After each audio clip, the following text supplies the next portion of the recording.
Bismillah, c'est professeur Doro Thiam, professeur de sciences naturelles au lycée de Garçon.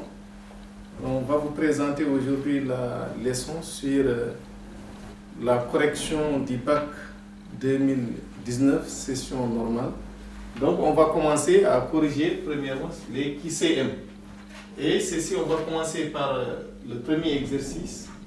Et sur ce premier exercice, qu'est-ce qu'on a demandé aux élèves? On a dit que pour chacun des croisements 1 et 2, donner là où les réponses correctes après vérification selon les modèles du tableau suivant. Donc sur ce tableau, qu'est-ce qu'on a donné? On a donné les croisements, on a représenté ici donc 1 et 2. Les réponses donc vont être définies ici. Et vous avez donc l'élève qui va donner les vérifications selon les réponses qu'il a données. Et sur ça, qu'est-ce que nous avons croisé? La première question, on a dit que le croisement de deux drosophiles de phénotype GN hybride pour les deux caractères donne parmi la descendance 24% des drosophiles GN. On déduit que la première réponse, les individus croisés ont les mêmes génotypes. B, P égale à 1%, C, P égale à 2%, D, P égale à 4%. Donc ici, si on regarde, vous voyez sur le tableau que la réponse qu'on a donnée c'est D. Pour dire donc, ça correspond à P qui est égal à 4%. Et comment donc on a pu trouver ces 4% pour la vérification? Si on prend 1 quart moins P sur 4 égale à 24% d'après les résultats qu'ils ont donnés dans les croisements, nous allons avoir que moins P sur 4 va être égal à 24% moins 1 quart. Donc avec le signe moins, ce qui implique que ça va donner P sur 4 va être égal à moins 24% plus 1 quart. Donc on peut dire que ceci implique 1 quart moins 24%. Et ceci va nous donner donc que P sur 4 va être égal à 1 quart, c'est 0,25, on peut donc écrire ça, moins 24% aussi c'est 0,24. Et 0,25 moins 0,24, ça donne automatiquement 0,01. Ce qui implique donc P sur 4 va être égal à 0,1 qui est 1%. Si on multiplie les 24, si vous voulez, pour permettre à l'élève de comprendre ça plus facilement, on prend les 24, 0,1 fois 100. Ceci va vous donner donc 1 pour 1%. 1%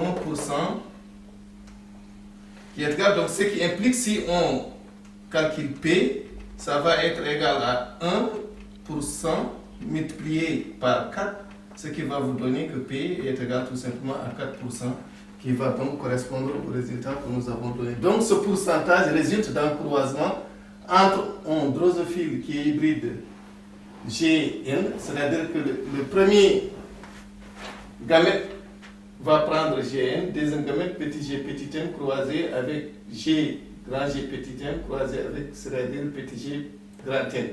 C'est-à-dire que le mâle va être hybride et la femelle va être hybride. Donc c'est ce qui nous permet d'avoir ce résultat parmi le deuxième croisement. Qu'est-ce qu'ils nous ont donné? La deuxième question, ils nous ont dit que le croisement de deux drosophiles, l'une c'est grand B petit d, c'est-à-dire de phénotype grand B petit d, et l'autre de phénotype petit b grand D, donne une descendance répartie comme suit. Donc ça nous a donné, ils ont donné un tableau sur lequel nous avons 25% de phénotype grand B grand D, et 25% de phénotype grand B petit d, 25% de phénotype petit d petit b grand D et 25% de phénotype petit b, petit d. Donc les réponses qu'ils nous ont données à choisir parmi ça, ils nous ont donné petit a, ces gènes sont obligatoirement indépendants. Petit b, ces gènes peuvent être liés. Petit c, les individus croisés sont des races pures. Petit d, l'un des parents est hybride, l'autre est des races pures. Donc on voit que parmi tous ces résultats, le petit a, on a dit que les gènes sont obligatoirement indépendants, c'est ce qui est complètement opposé au résultat que nous avons trouvé ici, les proportionnalités de 25%, 25%. Si on regarde donc, les gènes peuvent être liés, donc on peut prendre ça, c'est pourquoi nous avons donné donc la réponse petit b.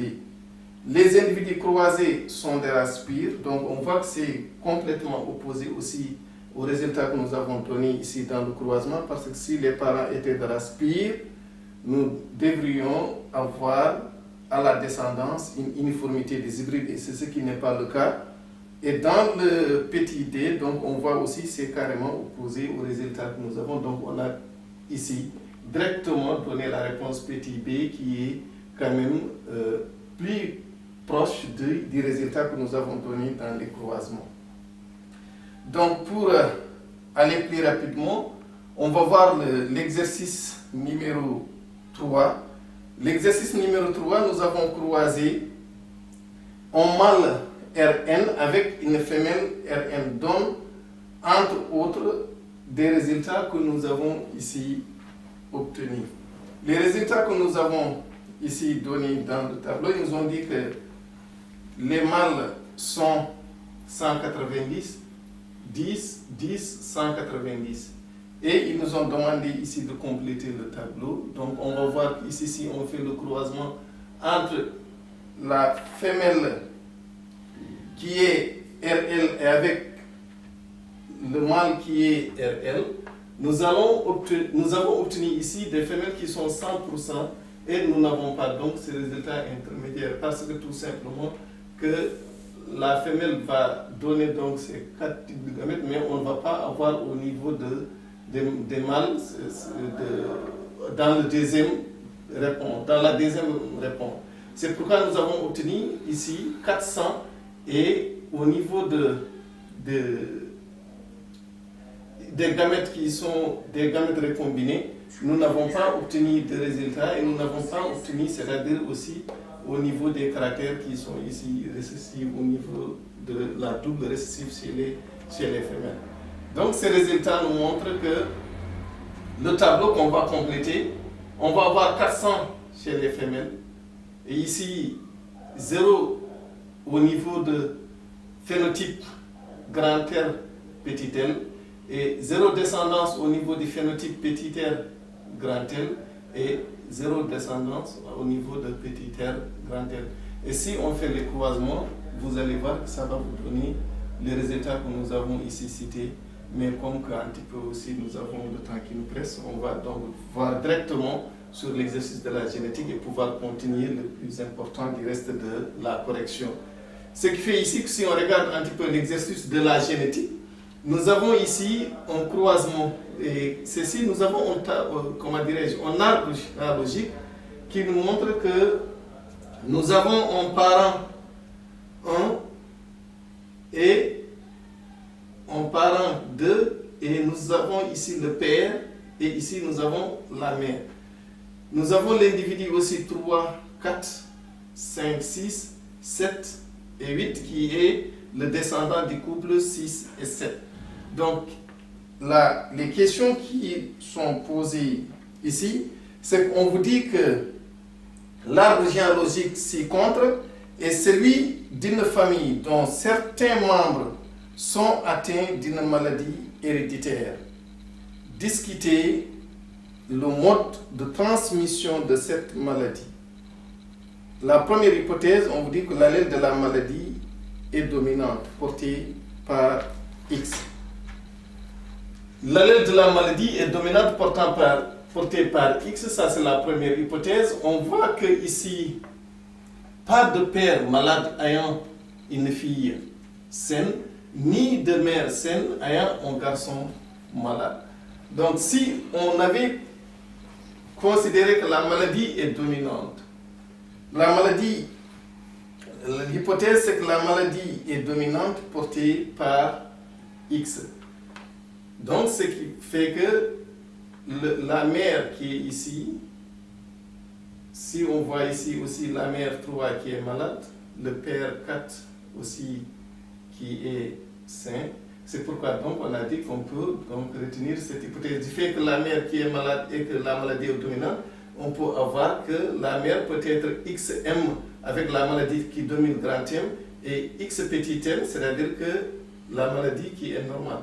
Et on voit ici donc qu'il peut donner le XN à son fils qui est ici 4 sain et le père donne son Y, donc on a un enfant qui est sain, donc ça peut nous permettre de vérifier sur cette hypothèse que ça peut donc être retenu. C'est pourquoi nous avons retenu l'hypothèse 1 du fait qu'on a dit ici que la maladie elle est dominante. Donc si la maladie est dominante, soit la mère qui est ici malade est homozygote ou elle est hétérozygote dans les deux cas. Et si la mère est hétérozygote, c'est-à-dire qu'il peut donner son gamète normal à son enfant qui est ici sain dans cet arbre généalogique. L'hypothèse 2, on nous a dit que l'allèle de la maladie est dominante autosomale aussi. Donc dans ce cas, c'est à retenir, c'est la même chose. Donc si la mère elle est malade et que la maladie est dominante, la mère peut être XM avec le M domine, c'est-à-dire normal, et petit l, le normal. Le père donc qui est sain va être tout simplement NN. Donc le père va donner un seul type de gamète N. La mère peut donner soit son M ou son N. Si c'est le M de la mère qui rencontre le M, donc l'enfant pourra être malade. Mais si c'est le N du père qui rencontre le N du mère, l'enfant va être sain. C'est pourquoi donc nous avons ici l'enfant qui est sain. Donc c'est pour cette raison nous avons retenu l'hypothèse 2 et on va donc voir dans les autres hypothèses qui suivent et après voir qu'est-ce qui se passera à la suite.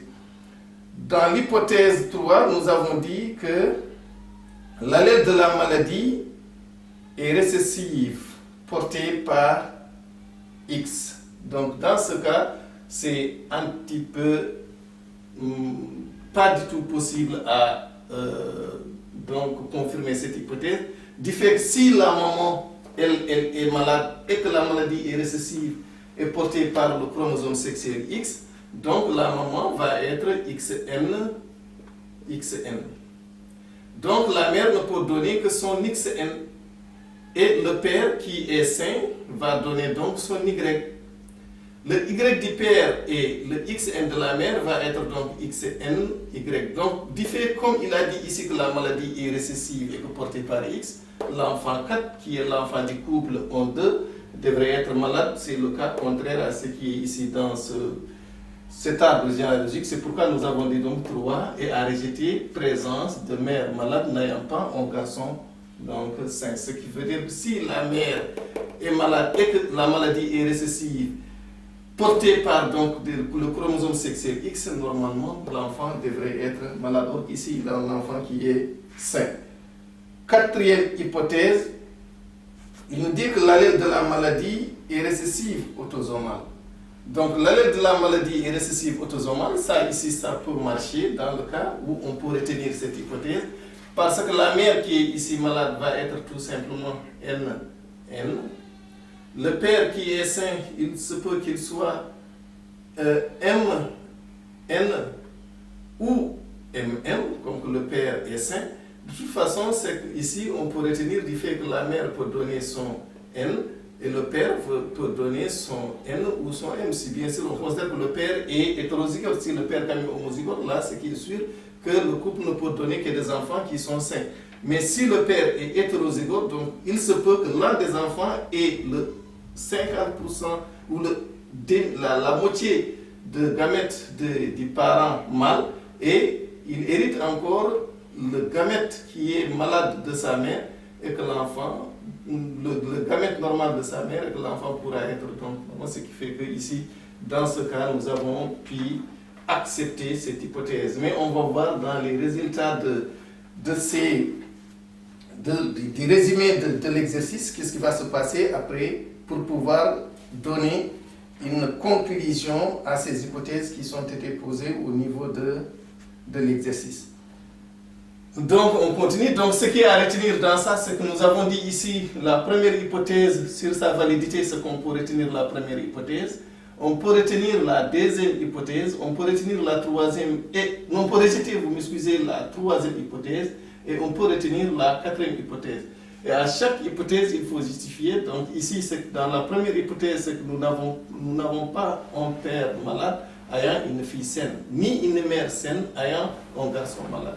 Dans la deuxième hypothèse, c'est parce que pas de parents sains ayant des enfants malades. Et dans la troisième hypothèse, pourquoi on a rejeté? Parce que présence d'une mère malade ayant un garçon sain. Et dans la quatrième hypothèse, pourquoi nous avons retenu? Parce que pas de parents malades ayant des enfants qui sont sains. Dans la deuxième question, qu'est-ce qu'on a demandé? On a dit qu'apporte cette information? Qu'apporte cette information d'autre part? Donc cette information, si vous regardez, c'est que la femme 2, ici, qui est malade, présente obligatoirement l'allèle normal, car son absence est létale. La femme 2, donc, est hybride. Du fait que nous avons dit que l'absence de l'allèle normal est létale, donc ce qui veut dire que ici, même si on considère que la femme elle est malade, elle devrait quand même avoir l'allèle normal pour que elle puisse vivre. Sinon, l'absence de cette allèle normale va conduire à la mort. Donc c'est pourquoi nous avons dit que la femme 2 ne peut être qu'hybride. Donc cette information est très importante parce qu'elle nous poussera à pouvoir donc donner la réponse exacte au niveau des hypothèses que nous avons ici supposées. Donc si on continue la troisième question, d'autres études statistiques ont confirmé que cette maladie affecte seulement les femmes. Que concluez-vous? Donc si on regarde ici, on va voir que la maladie est dominante. Donc l'hypothèse 4 est à rejeter. Comme que la maladie est dominante, donc l'hypothèse 4 est à rejeter parce que dans l'hypothèse 4, qu'est-ce qu'il nous avait dit? Il nous a dit que l'allèle de la maladie est récessive. Donc, comme qu'ils nous ont confirmé ici que la maladie est dominante, donc on va directement rejeter l'hypothèse 4. C'est ce qui nous a permis à rejeter cette hypothèse-là. L'absence des hommes malades s'explique par l'allèle létal. Donc, c'est-à-dire qu'il faut qu'il y ait la présence de l'allèle normal pour que les filles, même si elles sont malades, pour qu'elles puissent vivre. Donc l'allèle malade tout simplement, au niveau des garçons, ça va donc les conduire à la mort parce qu'il n'y aura pas l'allèle normal qui va se présenter. Ce qui veut dire que les hommes malades sont donc hémizygotes, ce qui caractérise une transmission gonozomale. L'hypothèse donc 1 peut être confirmée. Et dans ça, nous pouvons écrire donc, comme on a dit que la maladie elle est dominante, on va écrire l'allèle malade avec grand M et l'allèle normal qui est récessif avec petit n. Donc ce qui nous permettra de faire ce petit tableau qu'on a déjà commencé à faire ici. Donc ce petit tableau va nous permettre d'écrire les génotypes des individus qu'on a demandé ici à déterminer. Nous avons l'individu 1, l'individu 2 et l'individu 6. L'individu 1, c'est le père, c'est-à-dire le premier couple, le père du premier couple. L'individu 2, c'est la mère du premier couple. Et l'individu 6, c'est l'enfant, non, c'est l'enfant qui est issu du couple de 4. Donc c'est la sœur de l'individu 5. Donc si on regarde ici, on va voir que le 1, c'est le père qui est là. Donc il est 5. Comme que la maladie, nous avons dit, est gonozomale et portée par le chromosome sexuel X, donc le père qui est 1, son génotype va être XNY, comme qu'il est normal.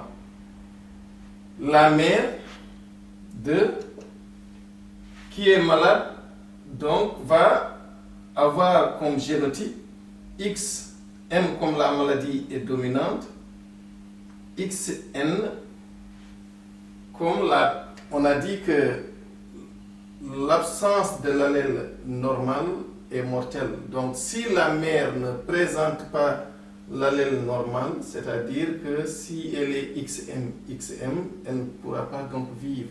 C'est pourquoi donc on a XM avec M qui domine, donc on a mis en majuscule, et XN montrant que N est récessif et qu'il faut qu'il y ait la présence de cet allèle pour que la femme puisse vivre. Donc c'est pourquoi, comme nous avons ici la femme qui a 2 allèles qui sont différents, nous allons dire qu'elle est hybride. La femme 2 est hybride. Le garçon 6, la fille 6. La fille 6 est saine. Comme que la maladie est dominante, la fille 6 qui est saine ne peut pas présenter l'allèle malade. Donc elle va être XN, XN. Donc c'est pourquoi nous avons la fille 6, elle qui est normale et aussi homozygote.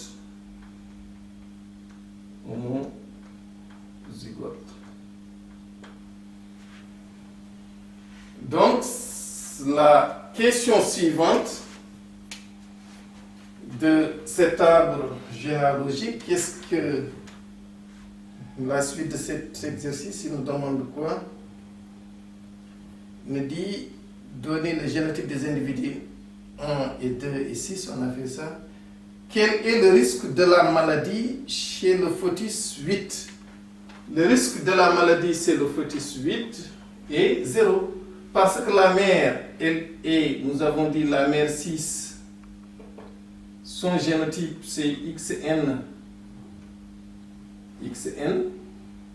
Donc le père qui est 7, lui aussi son génotype comme il est sain, c'est XNY. Donc si